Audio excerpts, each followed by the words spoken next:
Is this the end for the iconic Canadian Snowbirds? If you're a Canadian, there's probably a good chance that you're familiar with the squadron that has become part of the Canadian lexicon. The Royal Canadian Air Force's celebrated air demonstration team known globally as the Snowbirds, or officially as the Royal Canadian Air Force 431 Air Demonstration Squadron. I used to love watching the Snowbirds soar over my hometown, or going to Toronto every summer with my family and watching them at the CNE. The iconic red, white, and blue livery has been recognizable to Canadians for decades now.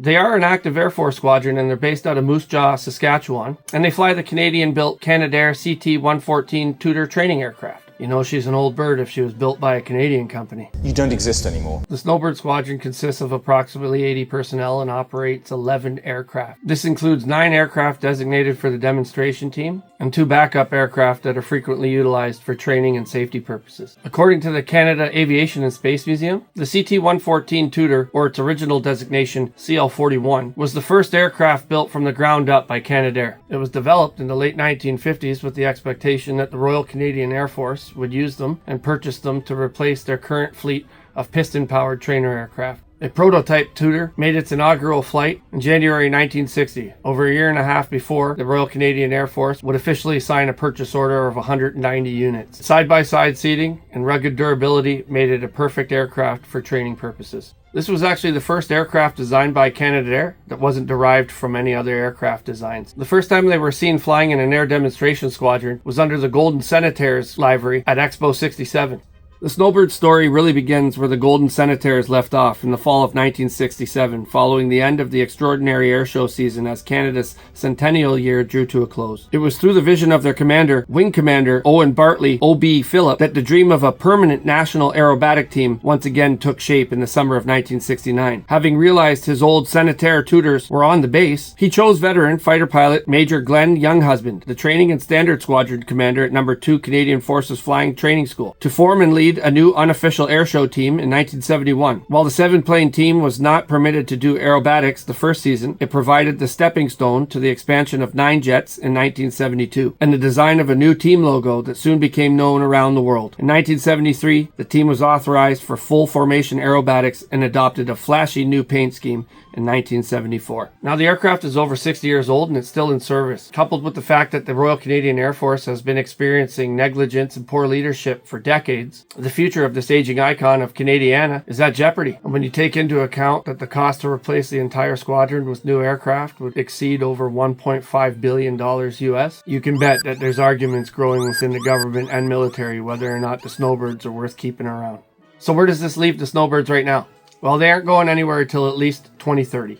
L3 Harris Industries was awarded a modernization contract for the Snowbirds Life Extension Program, or TLE 2020+. This was granted to the Snowbirds reluctantly by the Defense Minister Bill Blair. This would be the second life extension program that the Snowbirds have gone through. This $30 million upgrade package took place from 2022 to 2024 and is just wrapping up as we speak. This will give the Snowbird fleet new avionics, upgraded escape system with new parachute and harness systems, an ADS-B transponder, glass cockpit, flight data recorder, a new alert and monitoring system, digital stopwatches, G-meters, enhanced engine gauges, and distance measuring equipment. Don't ask me what that is. These modifications required that 64 kilograms of weight be moved from the front nose and were filled with ballast to preserve its handling characteristics. Now, oddly enough, there's a link from the Department of National Defense's Snowbird Life Extension Program website to another official DND website that's called SARP, or Snowbird Aircraft Replacement Program. On this website, the DND is requesting that a replacement aircraft for the Snowbirds must have 4 requirements: a smoke system, luggage capability, a unique paint scheme, and must be interchangeable with the training fleet. Now, this last request indicates a deviance in Canadian Air Force tradition by employing aircraft from its active training squadrons for its air demonstration team, opposed to standalone non-trainer fleet aircraft. Alright, so this is where it's going to get a little confusing. The CT-114 Tudor is a trainer aircraft, but it's not actively used in any active jet trainer squadrons in the Royal Canadian Air Force. Its only purpose is in 431 Air Demonstration Squadron and is only used for the purposes of aerobatic demonstration. So even though the CT-114 is a trainer, it's not in an active training squadron. So therefore, it's in the same category as the American demonstration teams like the U.S. Navy Blue Angels, who fly the FA-18E Super Hornet, or the United States Air Force Thunderbirds, who fly the F-16C Block 52s. those are not jet trainers. Now the Europeans, their aerobatic teams use the same jet trainers as the actual jet trainers in their active Air Force. I hope that made sense to you, and we'll touch on this later in the video. Now here's where things get interesting. Now in July 2019, aerospace industry giant Leonardo from Italy was actually seen showing interest by showcasing one of its Aermacchi M345 jet trainers at the Snowbirds home base in Moose Jaw, Saskatchewan, sporting a Snowbird livery naming it the Tudor 2, and again at CanSec in 2023. The Aermacchi M345 is an advanced trainer used by Italy's Fleece Tricolare aerobatic team, having proved its capabilities. Also, Canada retired its fleet of 17 BAE CT-155 Hawks in March, after just 24 years of service. Ottawa is still developing a program to replace that single-engine type trainer, with the goal of preparing future trainees to fly Canada's fleet of 88 Lockheed Martin F-35A stealth fighters.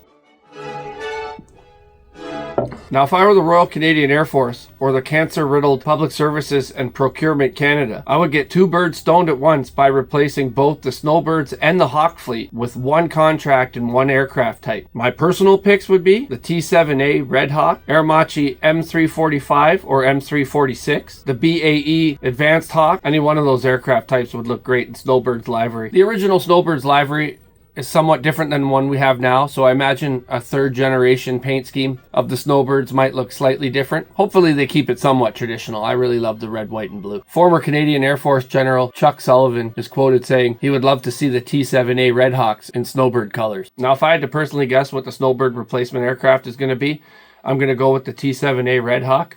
Despite Leonardo's best attempts to promote their Aermacchi M345, the Red Hawk seems to be the trainer of choice for the militaries that have chosen to go with the F-35A. So I assume that the Royal Canadian Air Force is going to play it safe and go along with the T-7A Red Hawk along with its allies.